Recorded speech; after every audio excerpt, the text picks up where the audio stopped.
Well, congratulations to Ohio State. I thought both teams played really hard. It wasn't maybe I don't think Chris or I would say it was a really beautifully played game, but it was a hard played game. Both teams competed, and both teams, I think, are very good defensively. So points were hard to come by, especially in the first half. And then they got a little rhythm there in the second half to get some separation. I thought they got us with some back cuts. They were able to get into the paint, 40 points into the paint, which was huge. And obviously Caleb Wesson is a terrific player and really hard to deal with. And was proud of our guys' fight. We're going through a tough time right now. We're really struggling offensively. We're just having a hard time manufacturing enough points to give ourselves a chance to win. But I love that our guys still have good attitudes. They're fighting. They're playing their tails off defensively, and we just got to hope that one of these games we can break through a little bit offensively, see the ball go in, and find a way to win. So for that, I'll open up for questions.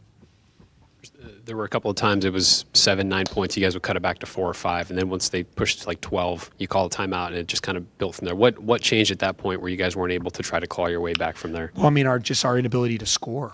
That's when. These teams are really good, and your defense can hang in there for a while. But they're a good offensive team. They run good stuff. They're going to get in rhythms and you got to keep up offensively. And so, I just thought, even when we had open looks, we missed a 1-on-1. I think one time we had 1 out of 2, maybe a couple times at the line, missed a couple shots at the basket. And like I said, I thought they were able to open up with some cutting. Neither team really shot it well from 3 tonight.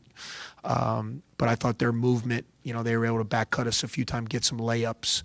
And then Caleb, obviously in the post, when he gets deep position, he's really tough to stop. You talked about not scoring enough to win, having some struggles offensively. Ohio State offensively coming in had some significant struggles lately. Did you feel that this was a game where you could keep the score low and find a way? Well, right now for us, that's our only chance. If you look at our numbers, we just haven't been a prolific offensive team. We have to win that kind of a game, like kind of a grinder, but yet 49 is not going to get it done.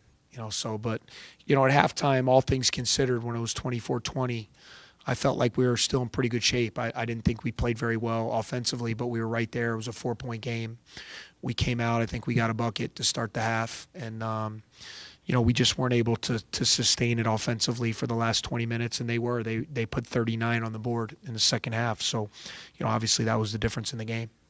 In that first half, and I'm asking this from your coach's perspective, the offensive struggles, was that good defense? Was that guys just missing shots? How did you kind of view it for both teams? I think probably a little of both.